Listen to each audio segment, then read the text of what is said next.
Bismillahirrahmanirrahim. Assalamualaikum warahmatullahi wabarakatuh. Alhamdulillah, alhamdulillahilladzi 'allama bil qalam, 'allamal insana ma lam ya'lam. Wassalatu wassalamu ala sayyidina khairil anam, sayyidina Muhammadin wa ala alihi wa sahbihi wa man tabi'ahum bi ihsanin ila yaumiddin.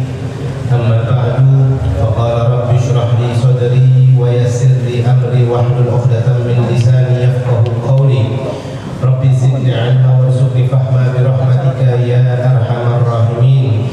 Nawayna ta'alluma wat ta'lim wat tadhakkura wat tadhkir wan naf'a wal intifa' wal ifadata wal istifadah wal hatha 'ala tamassuki bi kitabillahi wa sunnati rasulih wad du'a ila al huda wad dalalata 'ala al khair ibtigha'a wajhillahi wa mardatihi wa qurbihi wa thawabihi subhanahu wa ta'ala.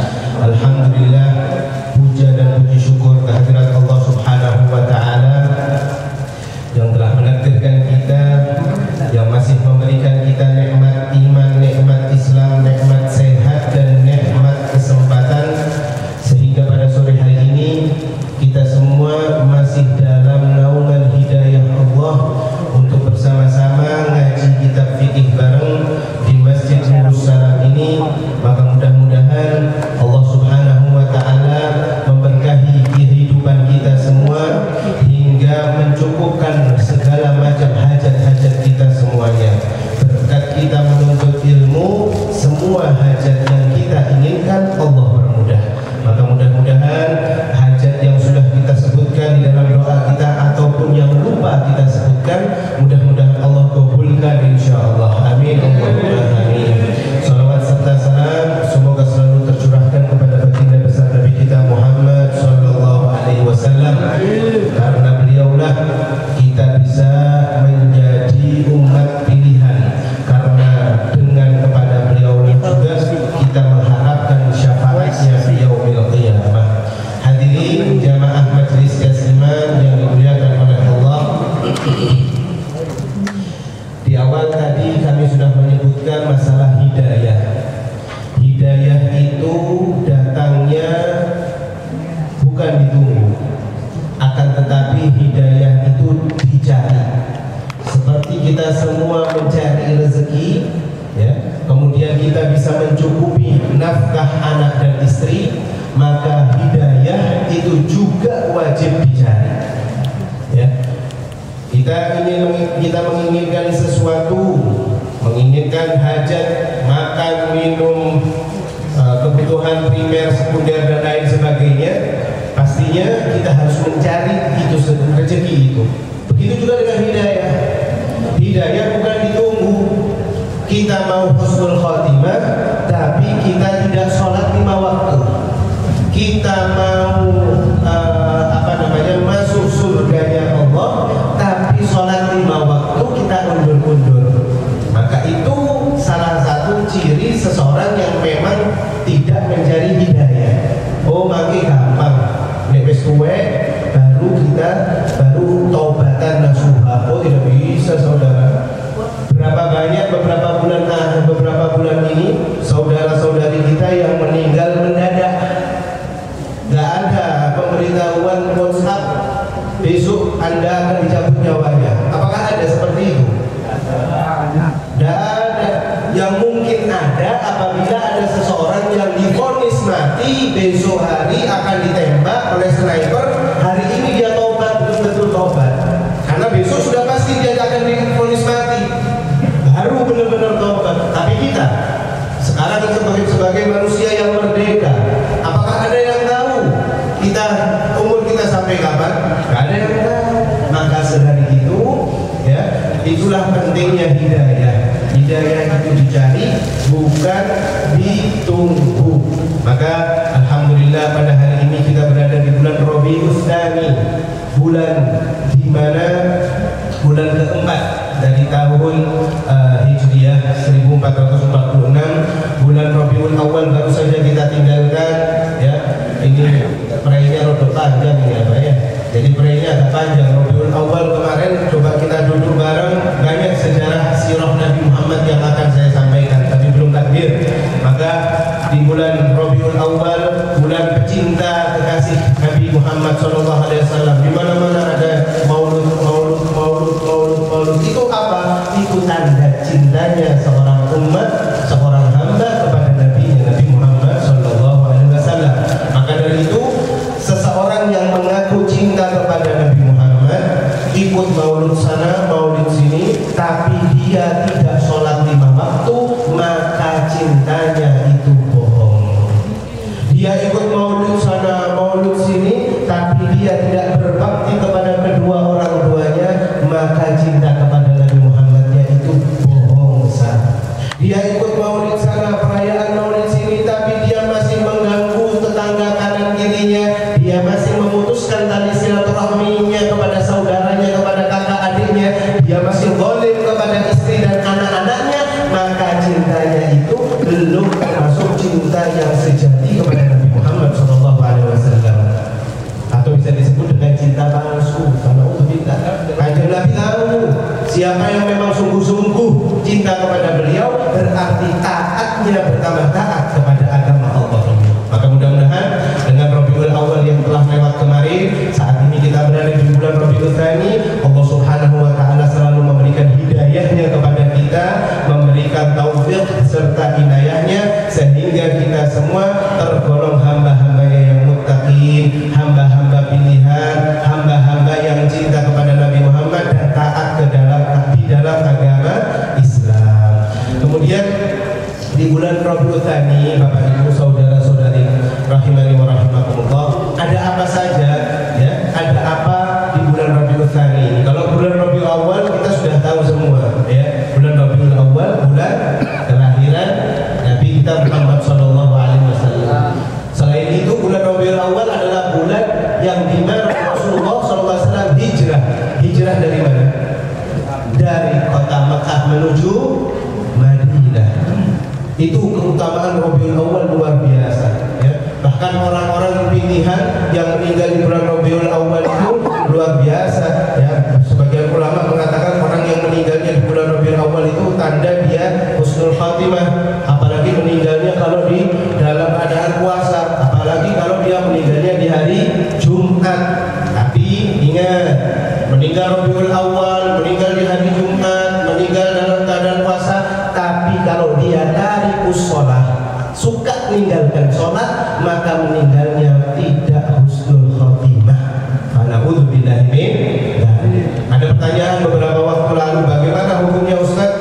Ada orang meninggal hari Jumat, tapi dia memang tidak pernah sholat, apakah meninggalnya husnul khotimah? Tidak. Yang mengatakan tidak bukan saya, para ulama, para sahabat, Nabi juga mengatakan seperti itu. Orang yang meninggalkan waktu sholat satu saja, maka dia dihukumi oleh Allah, dia telah keluar dari agama Islam dengan sengaja. Makanya Allah itu memudahkan kita sebagai hambanya untuk sholat di mana saja. Disebutkan di hadis yang sahih riwayat Bukhari Muslim juga, seluruh bumi ya, bumi pangeran ini ya, semua ini bisa ditempati untuk kita sholat. Dimanapun panjenengan sholat, insya Allah sah, kecuali di tempat yang diharamkan seperti kamar mandi, pasar, tempat yang kotor-kotor itu diharamkan, tidak boleh ya. Seperti di mana lagi? Dulu umat sebelum umat Nabi Muhammad tidak boleh, yang agamanya bukan yang agama para nabi yang dipilih oleh Allah, itu harus sholatnya di tempatnya, dan sholatnya wajib di masjid. Bisa dibayangkan kalau pada saat ini kita sholatnya diwajibkan di masjid, tadi habis kita sholat asar sebelah itu lagi banyak menunggu ya kan? Setelah itu sampai waktu maghrib bergiliran. Tapi tidak, di dalam agama Islam setelah Nabi Muhammad diutus, Rasulullah mengatakan seluruh alam atau semua tempat bumi ini suci dan diperbolehkan untuk sholat. Makanya ada saudara-saudari kita yang menjadi TKI ya, seperti di Hong Kong dan lain sebagainya, pernah kan kita lihat mereka kesusahan dalam beribadah, sampai ada yang meminta fatwa bagaimana hukumnya sholat di dalam kamar mandi ya. Maka para ulama mengatakan di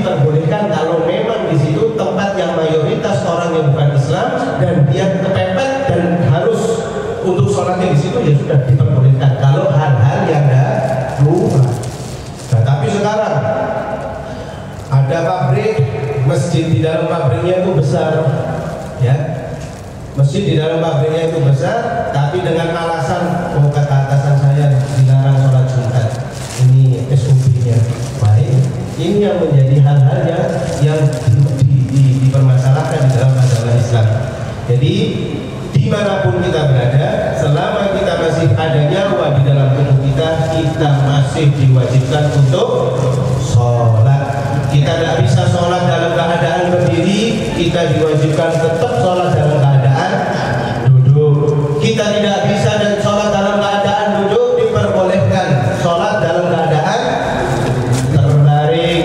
Kita tidak bisa dalam keadaan terbaring atau tidur sholat kita, maka kita wajib melakukan sholat dalam gerakan mata. Maksud wajib, gak bisa menggerakkan mata, kita masih tetap wajib. Ini sudah parah sekali di ICU. Kita tetap wajib sholat dengan isyarat dalam hati.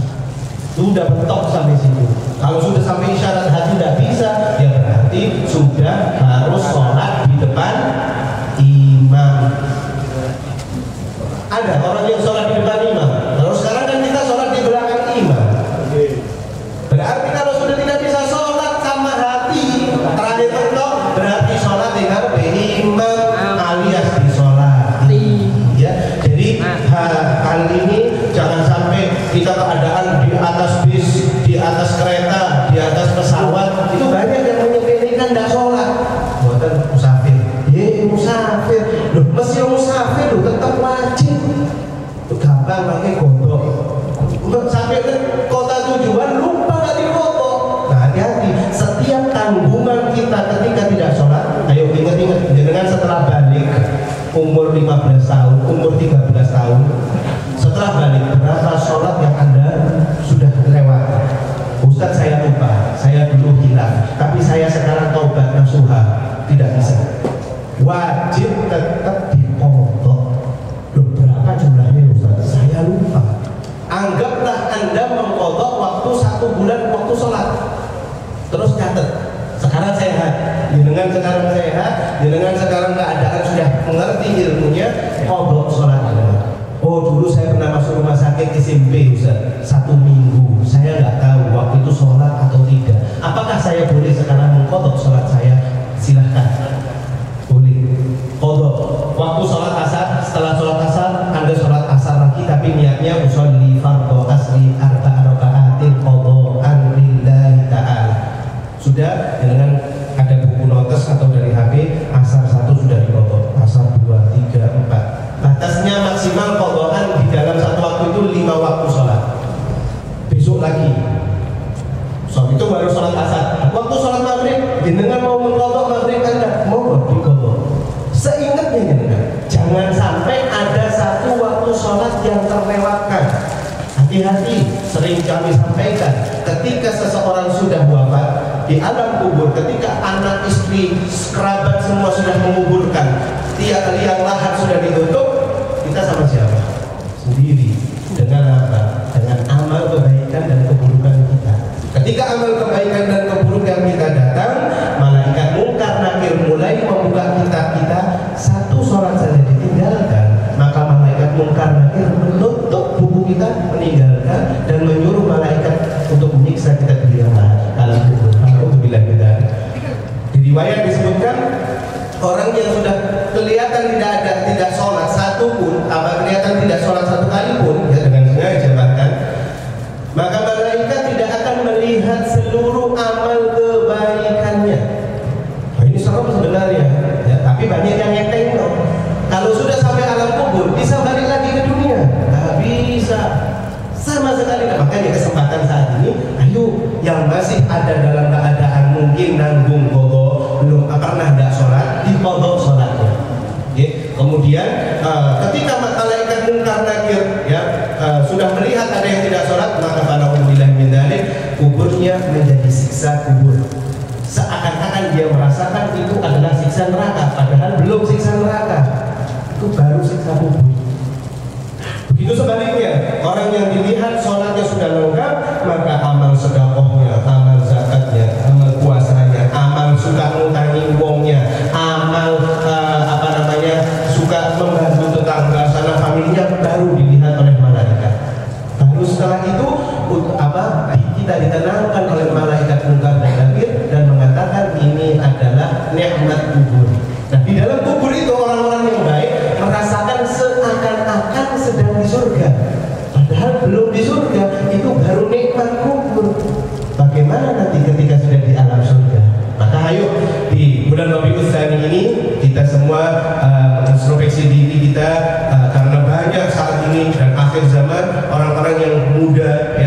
kecil pun mereka meninggal mendadak. Mereka meninggal. Apakah ada unek-unek yang mungkin belum disampaikan kepada keluarganya? Yo pasti. Makanya kita itu disunnahkan menulis surat wasiat. Lusan aku ini nom. Kalau kau nulis surat wasiat, bisa jadi besok ketika kita sepeda motoran, umur kita masih ada. Makanya biar keluarga anak istri kita di rumah ini nggak ada tanggungan, seneng dapat waris, pasti kan, ya kan? Jangan cuma nyembunyiin tabungan, tulis di HP. Makanya misalnya kalau umur kebaca HP, password jangan disembunyikan, istri anaknya nggak tahu, ya kan? Jadi ini repot. Makanya sekarang ini harus betul-betul mawas diri. Berapa banyak orang yang pada malam harinya tidur dalam keadaan tidak berdoa, pagi hari ketika dibuka sudah berdoa. Makanya hati-hati ketika sebelum tidur jangan luput dengan bacaan Bismika Allahumma ahya wa bismika amut. Jangan luput dengan Qul huwallahu ahad 3 kali. Jangan luput dengan bacaan Qul a'udzu birabbil falaq. Jangan luput bacaan Qul a'udzu birabbin nas, Al-Fatihah dan ayat kursi. Karena kita tidak tahu ketika dibuka besok pagi bangun atau tidak. Dan itu kejadian. Teman saya sendiri pada malam Jumat ketika saya dulu masih kuliah di Yaman. Malam harinya dia ngomong dari Tanzania, dari Afrika. Dia ngomong, aku kangen sama keluarga aku di Tanzania. Pak bilang, ya insyaAllah tahun bisa pulang. Saya baru ngobrol. Terus itu malamnya habis makan malam kita minum teh. Ya minum teh karena ada di sana kan habis makan minum teh biasanya.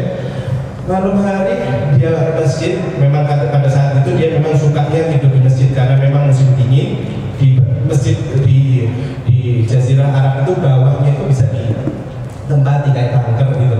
Jadi bawah itu kedua lagi bisa ada ruangan besar untuk kita istirahat. Nah, ketika pagi harinya subuh jam 3 dibangun untuk tahajud, sudah ada namanya Amr bin Shu'aib. Saya ingat sekali. Sampai saat ini saya baca Al-Fatihah. Engkau cukup di kaget waktu itu umur usia saya 22 tahun. Kaget ketika saya bangun kan, nggak ada umurnya. Nah, itu pada waktu itu. Bagaimana dengan sekarang? Bagaimana dengan beberapa hari yang lalu kita mendengar fulanah binti fulan ketika malam hari tidur tapi dibangunkan sudah tidak ada nyawanya. Maka mudah-mudahan dengan perubahan kita insya Allah dari hari ke hari semakin baik, kita meninggal dalam keadaan husnul khotimah. Jangan lupa sering-sering sholat taubat, jangan lupa juga untuk sering-sering istighfar karena Nabi Muhammad sudah menyontohkan kepada kita semua, istighfarlah kalian minimal berapa kali? 100 kali. Kanjeng Nabi sudah diampuni dosa sebelum dan sesudahnya, tak punya dosa sama sekali. Tapi kenapa kok Nabi Muhammad itu tetap istighfar? Karena ingin memberikan contoh kepada umatnya. Hei umatku, istighfarlah kamu kepada Allah minimal 100 kali. Sedikit 10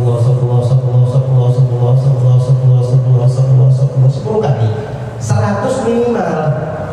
Berapa dosa kita ya?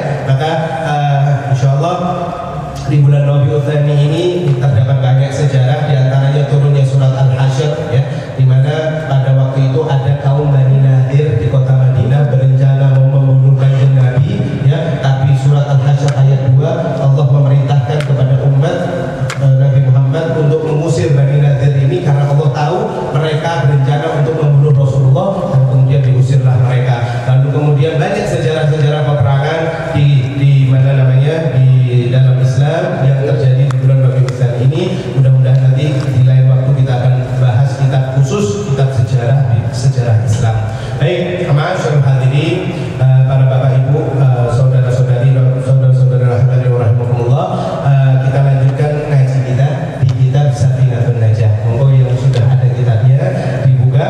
Kita saat ini akan melanjutkan di bab anggota sujud ya.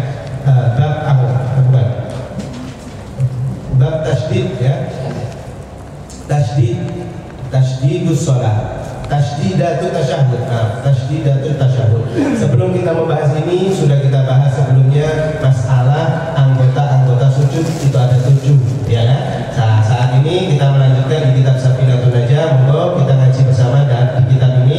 Bismillahirrahmanirrahim. Bismillahirrahmanirrahim. Qala musannifur rahimahullah ta'ala wa nafa'ana bihi wa bi ulumihi fid dharain amin. Faslun tasydidatu tasyahhud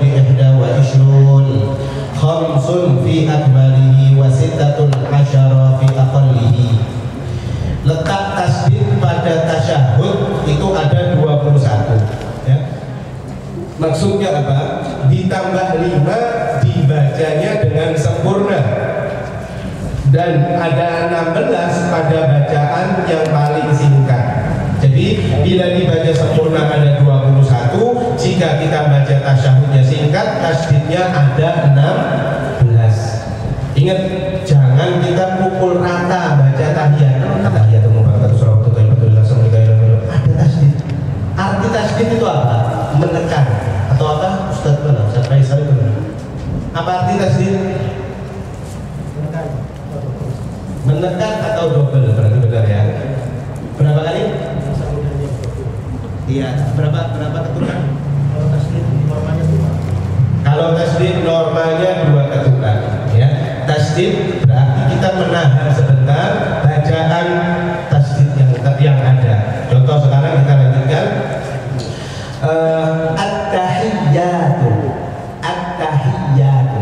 Jadi panjenengan kalau baca at-tahiyyatu mubarakatuh sholawatu thayyibah, rata semua yo.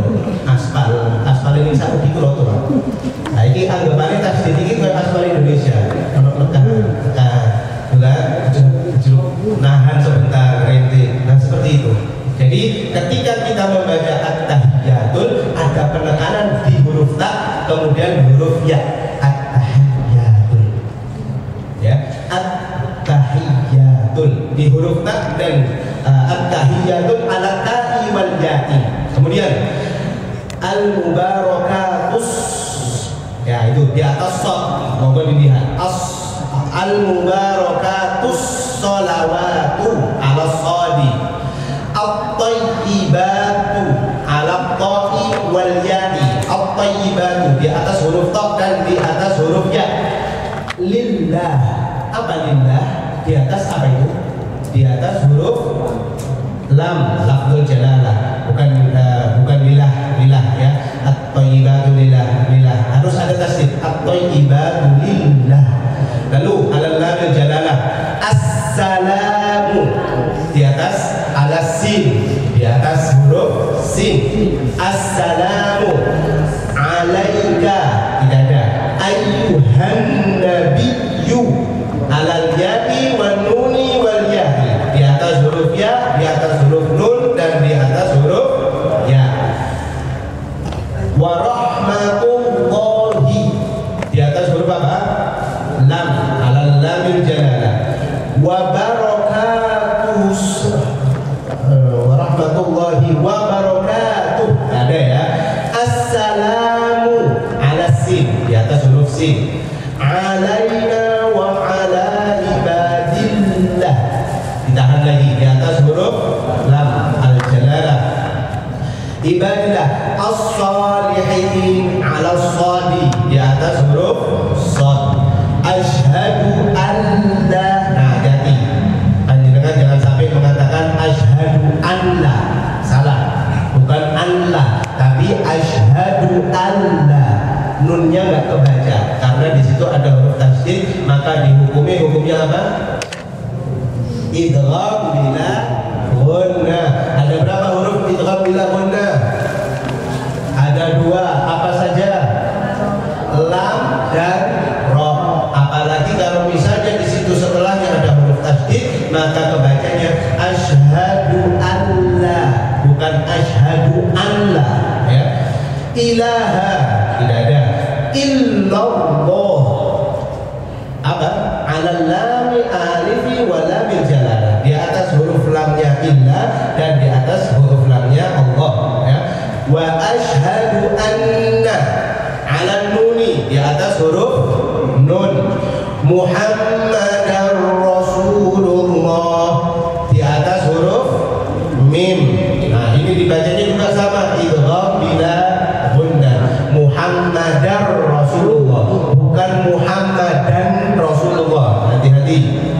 Ustaz saya awam, Ustaz tak ngerti ini. Nah ini fungsinya ngaji, ya kan? Fungsinya kita belajar, kita bersama ini agar ibadah kita diterima oleh Allah dalam keadaan sempurna. Kalau kita pengennya jadi orang awam terus, eman surganya paling ngisor. Benar. Makanya orang yang semakin rajin ngaji kita, dia semakin hari tahsin Al-Qur'annya semakin bagus, ilmu sholatnya semakin bagus, surganya akan sempat mendekati surga Firdaus. Kita jalani surga Firdaus tapi gak gelem ngaji, gak gelem sholat, itu cuma jauh sekali dari harapan itu. Semua harus sesuai dengan ikhtiar kita, ya. Muhammadar Rasulullah, di mana itu? Di atas huruf mim. Allahumma salli ala, ini cukup ya di tempat saya udah ada lagi nggak di situ? Itu aja ya. Sama Muhammad ya. Sama Muhammadin di atas huruf ro, di atas huruf mim Muhammadin. Baik. Sampai Muhammad Rasulullah. Saya pengen monggo kita baca sama-sama. Ayo kita baca bersama dari at-tahiyat yang fasih dengan monggo. Jangan dengan lihat saya, lihat kita yang ada. Kalau tidak ada lihat, monggo lihat sebenarnya sesuai dengan tasdid yang terletak di kitab fikih. Monggo. Bismillah. 1, 2, 3. At-tahiyyatul mubarakatus sholawatut thayyibatu lillah.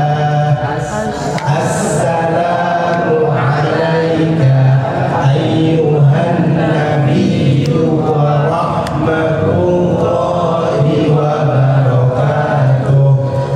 Assalamu alaina wa ala ibadillahi sholihin. Asyhadu an la ilaha illallah wa asyhadu anna Muhammadar Rasulullah. Cukup, sepertinya tadi saja sudah kelihatan agak kesusun dengan ketika baca asyhadu an la ilaha illallah wa asyhadu anna Muhammadar. Sepertinya saya mendengar seperti itu. Ingat, di anna itu ada huruf tasdid, jadi tolong ditahan dua ketukan. Asyhadu an la ilaha illallah wa asyhadu anna Muhammadar Rasulullah. Ya, maka semakin apik kita ketika membaca tasyahud dengan fasih, dengan tasdid-tasdid yang sudah ditentukan, maka insya Allah sholat kita juga diterima dalam keadaan sempurna oleh Allah Subhanahu wa Ta'ala. Lalu kemudian lanjutnya, faslun tasydidatu aqallus sholati 'ala nabi arba'un. Letak tasydid pada sholat, sedikitnya sholat di dalam sholawat atas Nabi Muhammad ada 4. Ini minimal. Apa itu? Allahumma. Jadi ya, biasanya kita bacanya Allahumma, Allahumma. Tapi ingat, di atas huruf lam dan di atas huruf mim ada tasydid. Allahumma sholli ala Muhammad. Ini minimal, ya. Di mazhab Syafi'i ada perbedaan pendapat dan pilihannya di kita, tidak ada masalah. Yang mau membacanya Allahumma sholli ala Muhammad atau Allahumma sholli ala Sayyidina Muhammad sangat tidak ada masalah. Yang masalah kalau kita tidak sholat, ya. Baik mau apapun, mau pakai Sayyidina atau tidak pakai Sayyidina, mau pakai kunut sholat subuhnya atau tidak pakai kunut, tidak ada masalah. Itu sunnah. Jangan dibuat debat, jangan dibuat permusuhan. Sing masalah, sehingga sholat. Nah, perlu diketahui Bapak Ibu, saudara-saudari rahimani wa rahimakumullah, ketika tasyahud awal, seseorang itu apakah membaca tasyahudnya sampai fil alamina innaka hamidum majid? Jangan tahu, dalam sholat ada tasyahud awal dan tasyahud akhir kan? 2 rakaat, kalau sholat asar tadi 2 rakaat, kemudian ada namanya duduk tasyahud awal. 2 rakaat ketiga, rakaat keempat kita terakhir namanya duduk tasyahud akhir.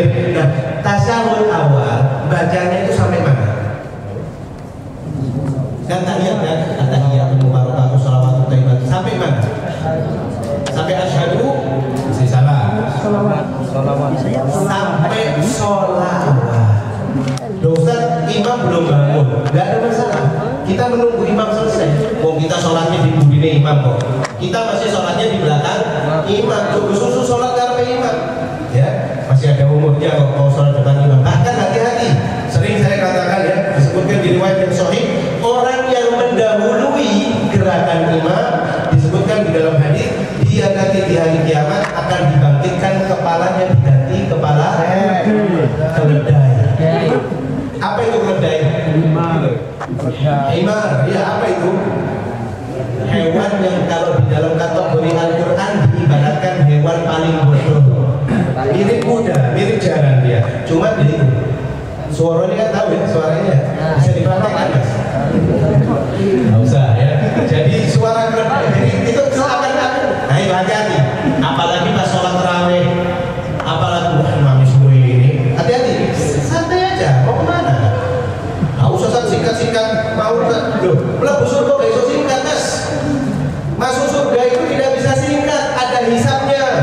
Ya, pengen acara maulid singkat-singkat aja. Pengen acara singkat baik, singkat. Pengen acara apa singkat? Loh, surga itu gak singkat. Bertahap, pelan-pelan, nanti dirinci sama Allah apa saja perbuatan kita setelah kita hidup. Oh, apa perlu singkat-singkat? Nah, ini duduknya kita, iktikafnya kita untuk hadir ke majelis taklim pengajian seperti ini penggugur dosa kita. Seperti yang sudah kita sampaikan sebelum-sebelumnya. Ya, jadi jauh singkat-singkat rawon, nggak bisa singkat tuh. Masuk surga nggak bisa singkat. Nanti dari dosa-dosa yang kita perbuat itu ada penggugur dosa, diantaranya duduknya seseorang di majelis ilmu, kemudian taatnya seseorang kepada orang tua, kemudian apa lagi? Penggugur dosa, sakit. Sebutkan di riwayat yang sahih, orang yang sakit itu dosanya berguguran seperti apa? Seperti daun yang berguguran dari pohon. Berarti enak loro aja, juga enak loro, cuma maksudnya penghapus dosa. Ya, yang sakit semoga lekas sembuh, ya. Yang sehat semoga diberikan kekuatan tambah taat. Ya. Nah, lanjut ke tadi. Ketika tasyahud awal, bacaan kita apa? Sampai mana? Sampai sholawat. At-tahiyyatu mubarakatuh sholawatu thayyibatu lillah. Assalamu alayka ayyuhan nabiyyu wa rahmatullahi wa barakatuh. Assalamu alayna wa ala ibadillahi sholihin. Asyhadu an la ilaha illallah wa asyhadu anna muhammadan rasulullah. Anda selesai. Ustaz, seandainya imam masih lama sekali, apakah sebaiknya kita diam saja atau lanjut tahiyatnya? Ada beberapa ulama yang mengatakan daripada kita diam nggak dapat pahala, boleh lanjut sakmarine imam. Kalau imam langsung berdiri rakaat ketiga, maka kita nggak boleh lanjut sampai fil alamin innaka hamidum majid. Understand? Mudah-mudahan dipahami. Jadi seperti itu. Oke. Kita lanjut kemudian sekarang faslun. Agak cepet ya di sini ya. Bobokan ini kita ini. Ngajinya ada banyak ada langsung. Faslun aqallus salami. Mau dilihat kitabnya lagi. Aqallus salami. Assalamu alaikum. Tasydidnya di atas sin ya. Assalamu alaikum. Ya. Fasal paling sedikitnya salam adalah assalamu alaikum. Itu paling sedikit.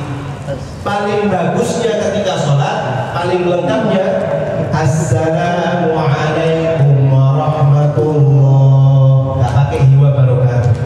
Ingat, hati-hati. Ketika sholat fardu, sholat sunnah, tidak disunnahkan salamnya sampai wa barakatuh. Ya. Ketika sholat jenazah, nah baru di dalam mazhab Syafi'i, tapi juga ada yang berbeda pendapat, Imam Ibnu Hajar dan Imam Rauni. Ada yang mengatakan ketika sholat jenazah itu sunnahnya sampai wa barakatuh. Assalamualaikum warahmatullahi wabarakatuh. Assalamualaikum warahmatullahi wabarakatuh. Ya. Ada yang mengatakan juga para ulama untuk mengambil fadilah atau sunnahnya dua-duanya, jadi membacanya Assalamualaikum warahmatullahi wabarakatuh. Wabarakatuhnya dipelankan. Kemudian Assalamualaikum warahmatullahi wabarakatuh. Agak pelan. Jadi dapat sunnah dua-duanya. Seperti ini. Yang sudah pernah sholat di Masjidil Haram, biasanya cuma sholatnya Assalamualaikum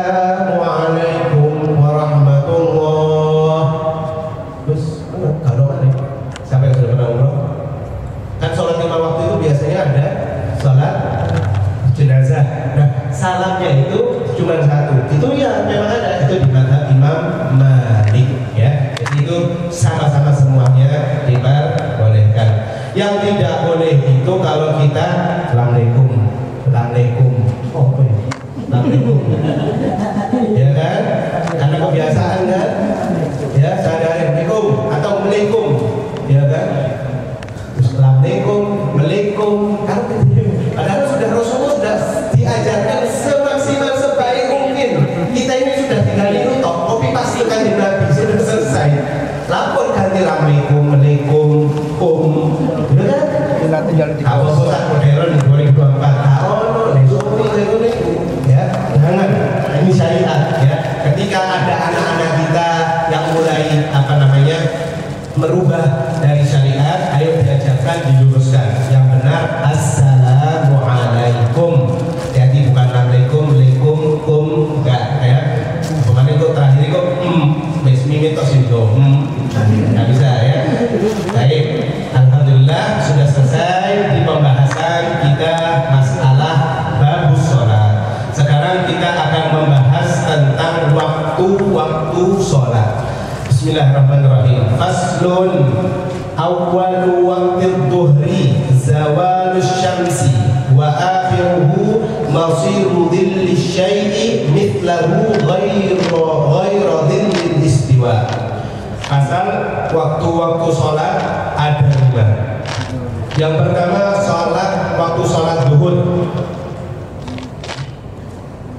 Kapan mulai waktu sholat zuhur? Anggapannya sekarang kita nggak punya HP, kita nggak punya jambi kita atau lain sebagainya. Sekarang kita kembali ke zaman Kanjeng Nabi, ya. Bagaimana kita mengetahui waktu sholat zuhur? Di sini disebutkan zawalus syamsi, ketika matahari tergelincir. Lo tergelincir? Kepreset, bahasa lu kepreset, atau apa? Tergelincir artinya letaknya matahari itu di tengah, sudah di tengah panas pol, tapi condong bergeser ke arah barat, ya, ke arah barat, ya. Maka disitulah waktu sholat zuhur dimulai. Atau kalau lebih singkatnya, kita menaruh benda, pulpen misalnya, apabila benda tersebut kurang panjangnya, kurang dari benda ini, bayangannya berapa senti sih? 10 lah anggaplah. Tapi ketika dibayangkan itu cuma 5 cm, 7 cm, maka dia sudah memasuki waktu sholat zuhur, ya. Atau tergelincir ghairul istiwa, selain waktu istiwa. Nah, setelah matahari itu sudah, misalnya ya, pertama kan pagi hari tidak ada bayangan, kemudian ketika benda itu lebih pendek daripada benda yang kita ukur, maka itu sudah masuk waktunya sholat zuhur. Waktu istiwa itu adalah waktu menjelang zuhur. Seseorang yang lupa sholat duha, kemudian baru mau sholat duha, tapi sholat duhanya 5 menit sebelum adzan zuhur, dihukumi haram. Ya, orang yang sholat sunnah masuk ke masjid 5 menit sebelum zuhur, bukan qobliyatul zuhur. Qobliyatul zuhur itu dilakukan ketika kapan? Ketika masuk waktu zuhur, kita masuk masjid baru sholat qobliyatul zuhur setelah adzan. Tapi sebelum adzan 5 menit, bahkan ada para ulama yang mengatakan 10 menit sebelum adzan, itu waktu istiwa. Waktu istiwa artinya waktu seseorang diharamkan sholat. Ustaz, sholat kok haram? Nah, itu aturan Allah. Sudah diharamkan, nggak boleh sudah. Kecuali hari Jumat. Dengan hari Jumat menjelang adzan baru sampai 2 menit sebelum Jumat, dengan masih sholat sunnah duha atau tahiyatul masjid atau apapun itu masih diperbolehkan, nggak ada masalah. Khusus Jumat dan khususnya seseorang yang sedang ibadah di Masjidil Haram Makkah, itu bebas. Mau waktu istiwa ke, mau habis sholat asar ke, mau habis sholat subuh, dengan sholat tidak ada masalah, tidak ada larangan khusus Masjidil Haram. Mudah-mudahan Allah mempermudah kita semua untuk ibadah di Masjidil Haram dalam keadaan sehat walafiat, dalam keadaan fi taatillah wa rasulih, ya. Kemudian setelah azan zuhur masuk, seseorang sunnahnya sholat sunnah qabliyatul zuhur, ya.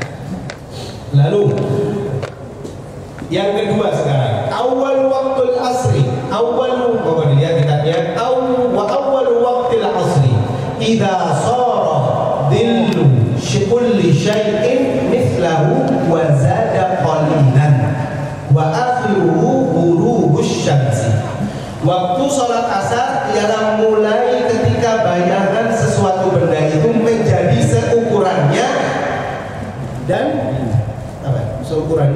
dan agak sedikit melebihi panjang dari benda tersebut.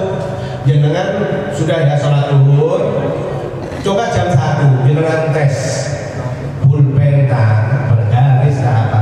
Kalau masih dijatuhkan atau diukur panjang benda itu sama, ya, atau bahkan kurang dari panjang bentuk aslinya, itu masih waktu sholat zuhur. Tapi kalau panjangnya sudah melebihi dari panjangnya benda tersebut meskipun sedikit, maka itu sudah masuk waktu sholat asar, ya. Ini ilmu, ya. Kita sekarang sudah paling enak, paling nikmat, sudah ada yang mengukur, sudah ada yang ngitung, ya. Tinggal lihat Muslim Pro atau sudah lihat aplikasi Sajadah, aplikasi Oppo, barangkali apalagi yang digital, sudah otomatis semua enak. Wis tinggal sholat aja, nggak usah repot-repot ngukur waktu. Sudah sekarang kita ini sudah enak, tinggal adzan sholat sudah paling. Makanya mudah-mudahan kita termasuk umat akhir zaman, umat yang memang masuk surganya duluan. Umat dulu itu susah Pak, Mas. Umat dulu sebelum didatangnya handphone digital, aplikasi dan lain, mereka masih ngukur dulu, masih melihat dulu waktu sholat, susah. Nah sekarang kita sudah dalam kemudahan yang luar biasa, ya.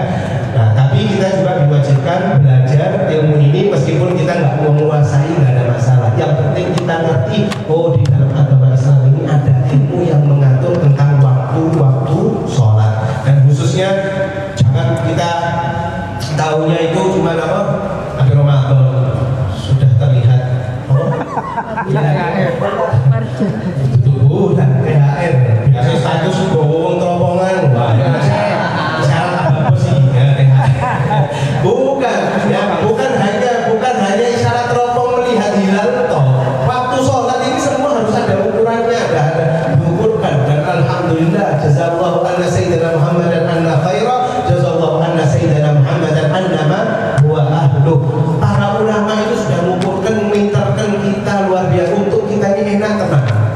Makanya ilmu yang khusus teropong ilmu hilal, ilmu waktu sholat, itu namanya ilmu falak. Ilmu falak itu susah. Saya pernah belajar beberapa kali topis, gak kuat. Karena bahan itu derajat-derajat. Gak bisa. Saya nggak mumpuni di hal itu. Jadi orang yang pintar ilmu falak itu, waduh, paling nggak kalau ada kelas ilmu falak jangan ikut aja. Kalau saya sudah pernah mumet, nggak kuat saya. Jadi mirip fisika. Jadi ilmu falak itu menghitung bulan itu bagaimana, tanggal sekian itu bagaimana. Lihat sekarang, kita sholat semakin maju atau semakin mundur? Setengah tahun itu kurang 10 menit sudah sholat dulu, sudah sholat asar, ya tapi. Nah sebelum Ramadan, kok bisa dibaik sebelum Ramadan asarnya jam 3 kan berubah. Di Al-Quran sudah Allah kan terangkan surat Al-Imran, yulijul layla fil nahari wa yulijul nahara fil layl wa yukhrijul hayya minal mayyiti wa yukhrijul mayyita minal hayy. Allah yang sudah mengatur itu semua, majunya waktu sholat, mundurnya waktu sholat, pindahnya waktu malam ke waktu pagi, pindahnya waktu siang ke waktu malam, itu udah aturannya Allah, ya. Di Al-Quran itu termasuk ayat-ayat Allah bagi yang mau berpikir. Makanya orang yang cepat masuk surga Firdaus itu yang suka mikir. Orang yang suka mikir ciptaan Gusti Allah itu melebet surganya lebih cepat. Ya subhanallah, kok bisa ya waktu sholat itu kadang maju, kadang mundur. Ya semuanya, jangan ngomong bayangin. Kita lihat di Al-Quran, baca Makanya kalau kita baca Al-Quran, bacanya sama cepet-cepet. Dengan bacanya yang tadabbur, dibaca artine, dibaca tafsire, diresapi, mana yang lebih afdol, mana yang lebih utama? Yang lebih utama yang membaca satu ayat, dibaca arti, dimaknai, sadaqallahul adzim.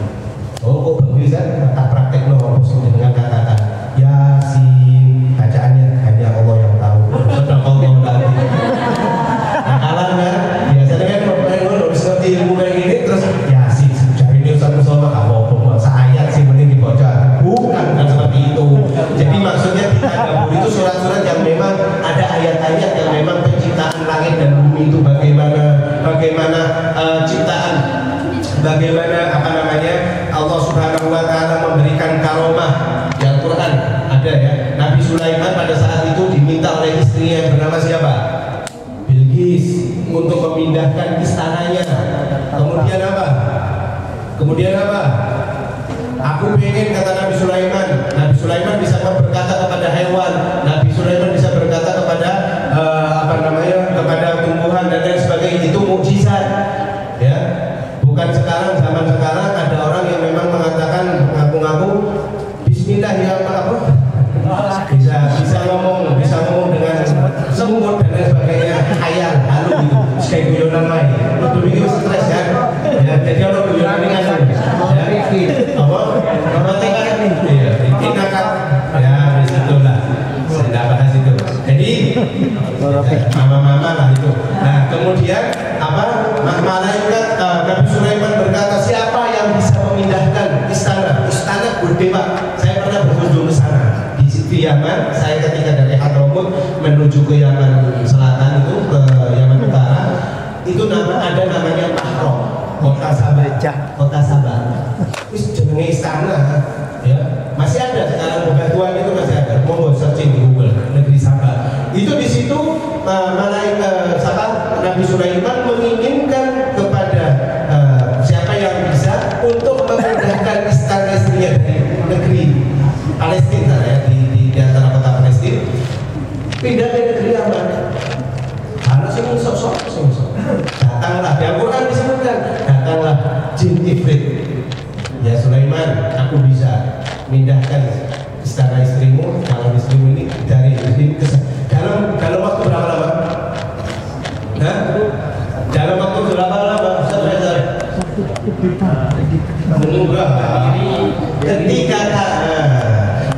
Ketika kamu berdiri dari dudukmu, istana Bilqis akan pindah ke sana. Kata Nabi Sulaiman apa? Kurang cepat. Jenengan ngajak ini sih. Jenengan ngajak ini kan cepat kan sebenarnya. Tapi Nabi Sulaiman masih ngomong kurang cepat. Itu jin Ifrit itu mengatakan aku bisa memindahkan istana yang besar ini sedetik lagi. Anda bangun dari duduk itu sudah pindah, kurang cepat. Akhirnya siapa yang mau menawarkan lagi? Terus mentok saja jin Ifrit. Ini di Al-Quran disebutkan. Ada muridnya Nabi Sulaiman. Murid ini karomah. Orang yang tak kerja karomah ini sing repot. Di Al-Quran sudah diabadikan. Mau dilihat tafsir ketika kisah Nabi Sulaiman. Allah yang mengatakan ada hamba-hamba Allah yang memiliki karomah. Siapa? Muridnya beliau sendiri. Namanya siapa? Asif bin Barkhiyah. Beliau mengatakan, ya guruku, ya Sulaiman, aku bisa memindahkan istana Bilqis dari Sabah, dari Palestina ke Sabah dalam waktu ketipan. Coba cepat banget. Baru Nabi Sulaiman mengatakan, pindahkanlah sekarang juga. Langsung dengan ini karomah orang ilmu, orang yang berilmu itu gue karomah. Harus awak juga gue ilmu, dianggap apa juga karomah. Karomah ketika gue hibo, ya kan? Kemudian apa yang terjadi dengan pertolongan Allah atas izin Allah? Mau dilihat tafsir Jalalain, tafsir Ibnu Katsir. Asif bin Barkhiyah ini memindahkan istana yang begitu besar sekedipan mata ke kota Sabah di Yaman. Kalau dengan naik pesawat dari Palestina itu ke Yaman sekitar 4 sampai 5 jam. Nah Lah iku nindakno Borobudur kalah Pak. Yo kan iki wis sudah levelnya udah tingkat sampai masuk Al-Qur'an. Sekedipan mata segera langsung indah. Ya, itu loh. Jadi apa maksud saya cerita di sini? Makanya saya jarang cerita masalah karomah ya, aku akhisin banget. Tapi saya paling tidak menceritakan sekali saja karena ini kan YouTube ya, nanti di YouTube dan lain sebagainya. Paling tidak ini pembelajaran kita. Sebenarnya banyak, bukan hanya ini saja kisahnya, banyak. Kalau kita mau meneladani. Jadi murid beliau Nabi Sulaiman yang bernama Asif bin Barkhiyah ini bisa memiliki kekuatan ilmu dari Allah Subhanahu wa taala, pastinya pertolongan Allah, semua itu bisa memindahkan istana yang begitu besar untuk berubah, untuk pindah ke negeri Yaman. Apakah zaman sekarang ada orang yang bisa pindahkan rumah?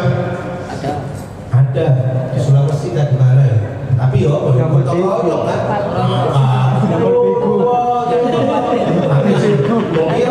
Ya kan banyak. Apakah itu termasuk karomah? Rumahnya rumah kayu memang dipindahkan pas musim pasang dipindahkan. Bukan karomah, itu kekuatan. Ya kekuatan pria-pria yang luar biasa. Nah, jadi masyaallah hadirin. Kemudian setelah kita ketahui waktu masuknya sholat asar, kita sekarang harus mengetahui masuknya waktu sholat maghrib. Apa itu? Wa akhiruhu ghurubus syamsi. Ya. Masuknya waktu sholat maghrib ialah ketika keluar waktu asar. Setelah asar hilang, otomatis maghrib datang. Ya. Dari mana kita tahu waktu sholat maghrib itu datang? Nah, sekarang awal waktu maghribi ghurubus syamsi. Ketika terbenamnya matahari sampai betul-betul terbenam. Sekarang kita susah ya ngelihat matahari betul-betul terbenam ya. Kecuali kalau kita di tol. Kita di tol dan arah tolnya itu menghadap ke barat. Jadi nggak boleh kelihatan. Kalau terbitnya matahari mungkin enak kelihatan. Suramadu aja kita lewat kan kelihatan ya mulai terbit. Sanopo jenenge? Sunrise.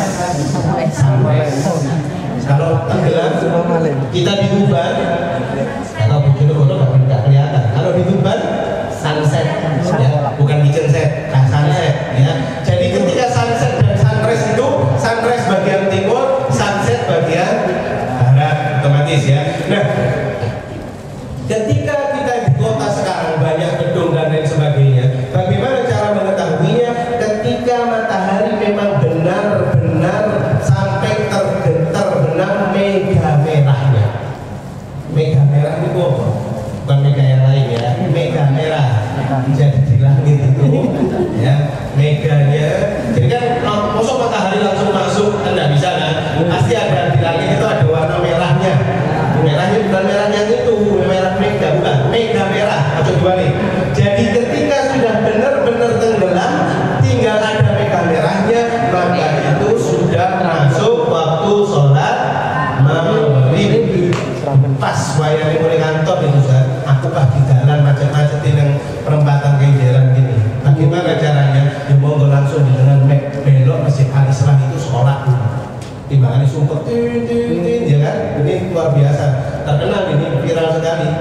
Perempatan Kenjeran dan juga Kegirian, tempat saya juga terkenal. Maksud ini yang terkenal ya. Jadi di Kegirian kanan dan di Kenjeran ini paling viral lampu merahnya. Jadi ketika Anda sudah masuk waktu sholat maghrib, jangan teruskan untuk pulang ke rumah, mampir sebentar. Ingat di sini. Sekarang kita lihat waktu sholat isya. Awal waktu sholatil isya'i ghurubus syafaqil ahmar. Waktu sholat isya itu mulai dari hilangnya mega merah. Mega merah itu yang di langit warna merah hilang, alias kalau sudah warnanya gelap itu sudah masuk waktu sholat isya. Hati-hati. Kadang kita buka puasa, kursi apa jenenge sudut saya rokok dulu ngopi sampai sudah gelap. Saya jam 6 serapi itu ada. Hati-hati. Sebenarnya kalau kita sudah tahu waktu ilmu sholat ini, sebenarnya waktu sholat isya itu waktu sholat maghrib itu paling singkat sekali. Jadi langit sudah ada merah, itu sudah selesai, nggak boleh sholat maghrib. Bahkan ada ulama yang mengatakan kalau sudah waktu mega merah itu hilang, kita baru mau sholat maghrib kita gogoan.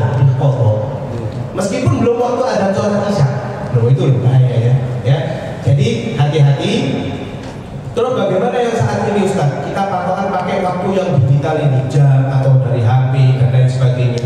Bagaimana? Nah itu patokan 1 jam 10 menit kalau nggak salah waktu maghrib dan isya. Para ulama, ada ulama yang memang berpendapat, istimewa ulama, ijma ulama yang mengatakan supaya orang nggak kesusu sholat isya, maka agar diisi waktu antara maghrib isyanya dengan ngaji. Oke, jadi waktu sholat maghrib itu paling singkat. Jadi sudah tidak merah, dengan baru mau sholat maghrib itu sudah kotoran harusnya. Ya, apalagi loh bagaimana Ustaz? Saya pulang kantor, rumah saya pas tertetakan memang saya ini pengen sholat di jalan, tapi ya biasa ya, alasan klasik. Celoroi najis, maupun celoroi kok tahu. Padahal bisa lain, ini masjid orang sarung, ini sarung lebih jeding, kayak mau misalnya kan bisa kan harusnya kan, ya. Tapi yo salah alasan itu. Akhirnya baru sampai rumah saya Ustaz jam 6 kurang 5 menit. Loh kok tak sarung, nggak ono kamera. Bagaimana hukumnya? Hukumnya tetap dengan sholat maghrib niat saja nggak apa-apa, niatul maghrib mengikuti ulama yang mutaakhirin. Kecuali waktu sholat isyanya jam 6:30 dengan baru mau sholat maghribnya jam 6:20, berarti kasih 20 menit antara sholat maghrib dan sholat isya dengan niati kotoran. Understand? Ya, itu saja. Kemudian yang terakhir, waktu sholat subuh itu tulu'ul fajris shadiq. Kapan waktu sholat subuh? Sampai terbitnya fajar shadiq. Ya, jadi fajar itu artinya fajar itu ada dua, fajar shadiq sama fajar kadhib, bukan fajar set boy, bukan. Fajar shadiq sama fajar kadhib. Itu ketemu saya kemarin. Set boy. Fajar shadiq dan fajar kadhib kelas aja ngomong di sama. Jadi fajar shadiq dan fajar kadhib. Sebelum munculnya fajar shadiq itu nanti muncul fajar kadhib, fajar yang bohong. Kalau sekarang kita nggak bisa melihat ya di kota. Mungkin kalau mau ke arah Suramadu, jenengan lihat ke arah timur lewat malam-malam, jadi sebenarnya agak susah ya nyari fajar shadiq. Fajar itu bagaimana? Fajar itu bentuknya kalau tidak ada bangunan apapun ya yang terbentang, itu memancar ke langit. Kalau ada fajar di timur, tapi dia seakan-akan lurus ke langit, kayak lampu nyorot ke langit, itu belum masuk waktu sholat subuh. Itu namanya fajar kadhib kata Nabi, fajar yang bohong. Setelah nggak lama fajar kadhib, muncullah fajar shadiq. Fajar shadiq itu bagaimana? Cahaya warna putih tapi menyebar ke seluruh langit. Nah, kalau kita di atas pesawat, ya, yang pernah naik pesawat malam-malam, kelihatan kan kota-kota itu di bawah warnanya apa? Kuning kan? Karena lampu. Ya kan? Karena lampu kelihatan pancarannya. Begitu juga dengan fajar shadiq dan fajar kadhib bisa dilihat kalau kita tidak di daerah yang padat penduduk. Kita bisa lihat di daerah persawahan, kita bisa lihat di daerah yang kira-kira di situ itu lautan, ya, baru kelihatan ada namanya fajar kadhib dan namanya fajar shadiq, bukan fajar setboy, ya. Nah, itu saja yang mungkin bisa kita bahas pada kali ini. Yang terakhir di sini kita bahas sedikit al-ashfaqu thalathatun. Al-ashfaq artinya mega itu ada 3 macam, tidak lebih dari itu. Ahmaru warna merah, mega itu ada warna merah, asfaru warna kuning, wa abyad warna putih. Wal ahmaru mega yang warna merah, biasanya kita bisa lihat di tol ya, mau maghrib merah sekali langit, itu berarti tanda maghrib sudah masuk, berarti sudah tenggelam matahari, merah. Wal asfaru wal abyadu isya'un, kalau ada di langit warnanya agak kekuning-kuningan atau ada warnanya putih, berarti itu tanda masuknya sholat isya. Kemudian wa yundabu takhiru sholatil isya'i ila an yaghiba syafaqul asfar wal abyad, dan disunnahkan sholat isya itu disunnahkan untuk diakhirkan hingga mega kuning dan putih telah hilang. Nah, makanya ini loh yang tadi saya bilang, patokannya sholat isya itu tidak langsung ketika waktu maghrib hilang terus masuk sholat isya, enggak, tapi nunggu hilangnya mega kuning dan putih. Makanya para ulama menjarai waktu maghrib dan isya kurang lebih 1 jam 10 menit. Wallahu a'lamu bishawab. Mudah-mudahan bermanfaat untuk kita semua. Ada yang mau ditanyakan? Monggo.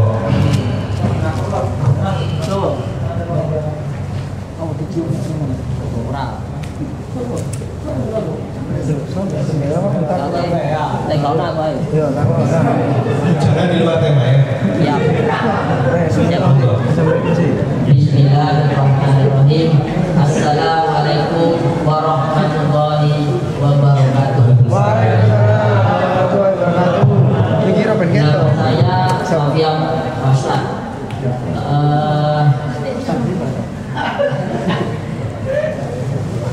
Kemarin Pak Ustaz kan sering menyampaikan itu Pak Ustaz, STMJ dulu Pak Ustaz. Oh, STMJ. Sholat terus maksiat jalan. Di Bojonegoro juga menyampaikan pengajian. Terus terakhir tanggal 9 Agustus 2024 Pak Ustaz menjadi imam di Nurul Salabuni dengan khutbahnya juga menyampaikan STMJ juga Pak. Apa bilang gini, tidak apa-apa STMJ, sholat terus jamaah, sholat terus maksiat jalan, itu apa? Terus kan saya orang awam apa? Saya berpikir gini, Nggak apa-apa gimana? tidak apa-apa STMJ. Enggak, saya ngomong jangan sampai kita STMJ. Oh, Jangan sampai kita sanggup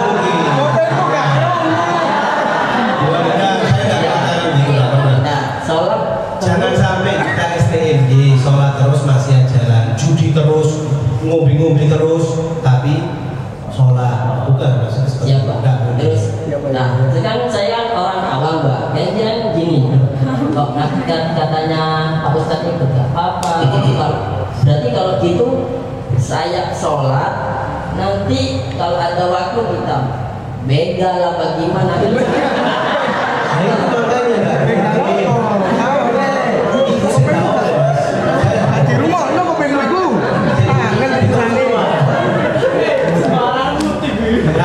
mau dia nanti dicek ulang di YouTube. Tahu nih kan seperti itu nggak boleh.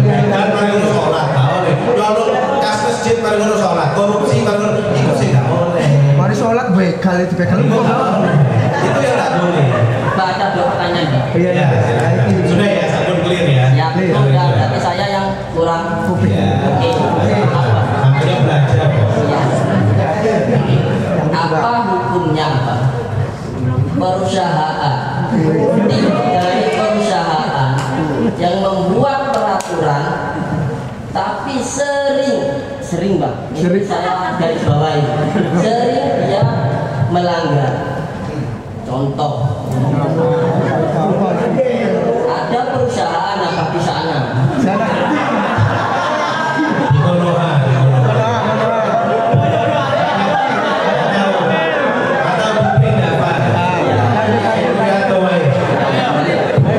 Ada perusahaan membuat peraturan masuk jam kerja harus seumpamanya jam 9. Dia sering, bukan setiap hari ya, sering dia telat. Apa itu hukumnya? Itu sepele tapi Aku lah. kan apakah karena dia orang dalam, apakah dia orang Jawa itu nyengengan rusak gitu loh. Itu hukumnya nggak apa-apa gimana? Sepele tapi kok ini kalau ada peraturan ini dosa apa gimana gitu loh. Ya sudah Pak. Assalamualaikum warahmatullahi wabarakatuh. Waalaikumsalam. Pertama ini tidak sesuai kesepakatan ya. Di luar tembok ya. Di luar tema ini. Saya kan udah bilang karena di luar tema. Itu kok sih memang keluar tema, tapi tidak apa-apa. Saya ambil dari segi dalam agama. kita menyuruh seseorang untuk sholat khusyuk, kita nyuruh seseorang untuk sholat tepat waktu, kita nyuruh seseorang untuk sholatnya berjamaah, kita nyuruh seseorang jangan sampai tidak sholat, tapi yang ngomong gak sholat itu sangat besar di mata Allah Subhanahu wa Ta'ala. Apa dalilnya? Firman Allah Subhanahu wa Ta'ala, kabura Allahu syaitanir kabura maqtan 'indallahi an taquluna ma la taf'alun. Sangatlah besar dosa seseorang di sisi Allah, dia mengatakan tapi dia tidak melakukan. Itu ada, itu dari segi pandangan agama. Kita memerintahkan seseorang untuk sholat, tapi kitanya tidak sholat, maka kabur maqtan, sangat besar dosanya di hadapan Allah. Dia nyuruh, tapi dia tidak melakukan. Maka dari itu, berdalilkan ayat ini, apapun yang ada di kehidupan kita, bukan hanya kantor. Ini contoh, misal. Begitu juga dengan seorang guru, nyuruh muridnya ketika kencing duduk, tapi gurunya ketika kencing berdiri. Maka bagaimana? Sesuai dengan kata pepatah, guru kencing berdiri, murid kencing lari. Apuk, sama aja. Begitu juga dengan pekerjaan, begitu juga dengan kehidupan sehari-hari kita. Apabila kita menyuruh seseorang, ayo keluarkan zakat, keluarkan sedekah, tapi kita tidak keluarkan zakat, kita tidak mengeluarkan sedekah, maka dosanya sangat besar di sisi Allah. Maka ini hati-hati ketika kita juga, bukan hanya di pekerjaan, kita nyuruh istri kita untuk nutup aurat, tapi kita keluar pakai celana di atas dengkul. Ojo boxer seperti ini ya. Kita keluar pakai celana pendek, kita nyuruh istri kita nutup aurat, celana pendek di atas dengkul kita, maka ini auratnya laki-laki, ya. Maka tidak boleh, ini dosa besar. Orang yang seperti itu nyuruh anaknya sholat di masjid, masjid bawa apa? Akses bawa di masjid. Mari kalau anak bapak gak sholat, nah ini kalau dosa besar, ya. Maka ini bisa diterapkan di seluruh kehidupan kita. Wallahu a'lam bishawab. Pertanyaan yang mudah-mudahan bermanfaat dan mewakili dari curahan hati kita semuanya. Mari kita bersambung dengan doa. Semoga Allah Subhanahu wa Ta'ala mengabulkan segala hajat-hajat kita, niat-niat kita, dan menjadikan kita menjadi hamba yang lebih baik daripada hari-hari kemarin. Bismillahirrahmanirrahim. Alhamdulillahirabbil alamin. Allahumma shalli wa sallim ala sayyidina Muhammadin wa ala ali sayyidina Muhammad. Allahumma ja'al jam'ana hadha jam'an marhuma wa tafarruqan min ba'dihi tafarruqan ma'suma wa la taj'al fina saqiyan wa la mahruman bi rahmatika ya arhamar rahimin wa ya arhamar rahimin. Allahumma iftah lana futuhal 'arifin faqihna fid din wa yu'allimna ta'wil. Allahumma barik lana fi rizqina, Allahumma barik lana fi amalina, Allahumma barik lana fi niyatina. Allahumma ja'alna min ahli al-khair, Allahumma ja'alna min ahli ta'ah, Allahumma ja'alna min ahli al-istiqamah, Allahumma ja'alna min ahli al-qana'ah, Allahumma ja'alna min ahli salatil jamaah. Allahumma yassir umurana ziyaratil haramain, Allahumma yassir umurana ziyaratil Makkah wal Madinah, ziyarat nabiyika Muhammad sallallahu alaihi wasallam wa ziyaratil masjidil haram sinina ba'da sinin wa a'waman ba'da a'wam ala ma tuhibbu wa tarda ya dzal jalali wal ikram. Allahumma rabbana hab lana min azwajina wa dhurriyyatina qurrata a'yun waj'alna lil muttaqina imama. Allahumma ashfi mardana, Allahumma ashfi mardal muslimin, Allahumma farij al muslimin khususan ikhwan al muslimin fi Palestin wa fi Lebanon wa fi Yaman wa fi bilad al muslimin. Allahumma damir a'daika Israil ya rabbal alamin. Allahumma rabbana atina fid dunya hasanah wa fil akhirati hasanah wa qina adzaban nar wa adkhilna al jannata ma'al abrar ya aziz ya ghaffar ya rabbal alamin. Wa sallallahu ala sayyidina Muhammadin wa ala alihi wa sahbihi wa sallam bihaqqi subhana rabbika rabbil izzati amma yasifun wa salamun alal mursalin walhamdulillahi rabbil alamin. Bisirril Fatiha.